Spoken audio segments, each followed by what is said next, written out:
Ibu Mili Mildawati. Iya, benar. Seorang pekerja sosial profesional. Benar. Di setiap ada bencana, di situ ada orang menyebutnya Teh Mili karena dari tanah Sunda. Teh Mili selalu menjadi pekerja sosial yang sangat menarik pada setiap kejadian-kejadian penting.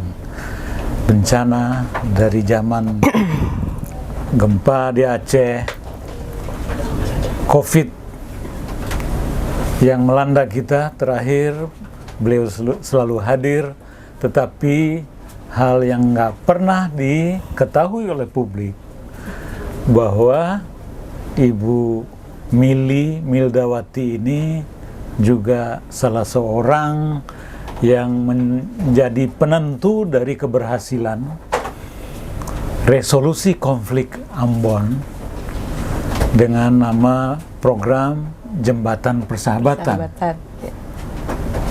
Apa yang paling mengesankan Ibu Mili dari resolusi konflik Ambon itu? Ya, baik Bang Latofi. Sebetulnya konflik yang diikuti oleh saya melalui program Jembatan Persahabatan itu banyak sekali. Ada Ambon, ada Maluku Utara, ada Poso, ya. Kemudian ada NTB, ada juga konflik di Jakarta, di Matraman, dan lain sebagainya. Yang membuat saya senang dan berkesan itu, program itu menyatukan dua komunitas yang berbeda pendapat, yang berbeda tujuan. Dengan cara apa? Dengan cara mempertemukan mereka secara langsung dengan metode-metode tertentu, ya, sehingga kita misalnya pergi ke wilayah ini, misalnya di Ambon, ya, di Ambon itu kan ada dua komunitas besar, ya, Muslim dan Nasrani. Kemudian program itu didesain sedemikian rupa mereka bersama-sama, dan kemudian bersama-sama kita pergi ke wilayah Muslim sama-sama tuh kurang lebih 100 orang, kemudian di sana menginap, berdialog, kemudian berdiskusi dengan tematik, kemudian juga ada narasumber yang mengatakan sebetulnya konflik itu bisa direkayasa. Jadi kita harus pandai, ya, harus jangan percaya terhadap info-info yang mungkin itu rekayasa gitu.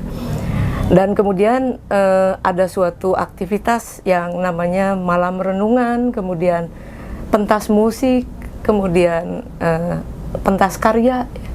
Dan kita mendesain kegiatan yang tujuannya itu agar kedua belah pihak bersama-sama berada di satu tempat. Tapi kegiatan itu, programnya itu dibuat secara partisipatif.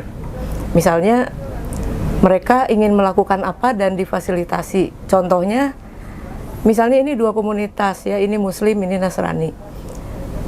Mereka kan pasti tiap hari butuh makan, ya. Mereka pergi ke pasar, ya. Nah, jadi program yang dibuatnya itu membangun pasar bersama-sama gitu. Jadi mereka bertemu di sana kan secara tidak sengaja gitu. Dan itu salah satu jalan untuk reintegrasi kembali. Nah, contohnya kegiatannya seperti itu di Ambon. Kemudian di tempat lain beda lagi.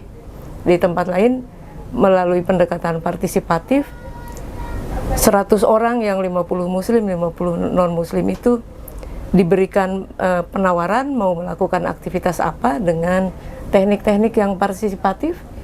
Mereka ada yang ingin melakukan membuka bengkel, tapi karena mereka bertetangga kan, jadi otomatis mereka harus merencanakan berbarengan dua komunitas itu, ya.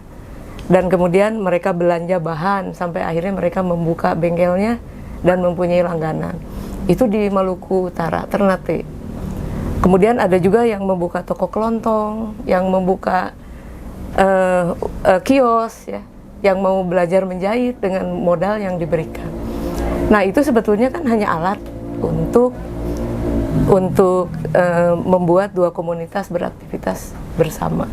Itu contoh-contoh kegiatannya. Dan karena di peserta itu ada, misalnya ada pastor, ada pendeta. Ada satu kegiatan yang namanya tuh outbound long march, ya. Yeah. Yang misalnya kita harus nyebrang sungai, masuk ke laut. Pak Pendeta dengan Pak Haji itu gendong-gendongan.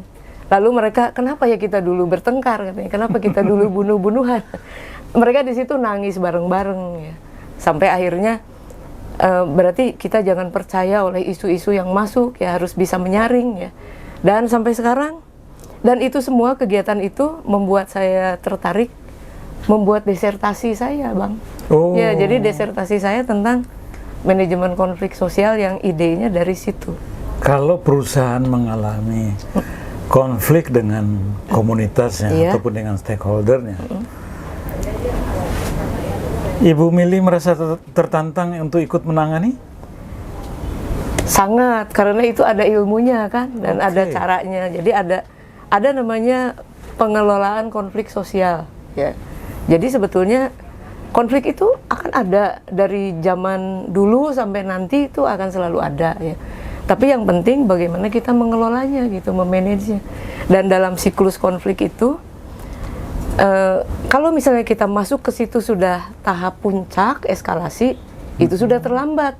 Kita bekerjanya juga capek kalau di situ.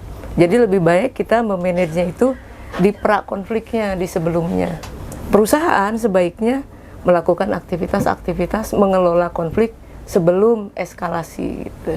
Jadi pada tahap awal-awalnya itu peran-peran pekerja sosial di situ bisa sebagai fasilitator dialog.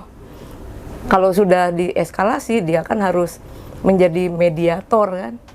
Nah, sebelum dia menjadi mediator, negosiator, itu pekerjaannya yang lumayan tidak enak, perusahaan juga tidak enak, masyarakatnya juga tidak nyaman kan.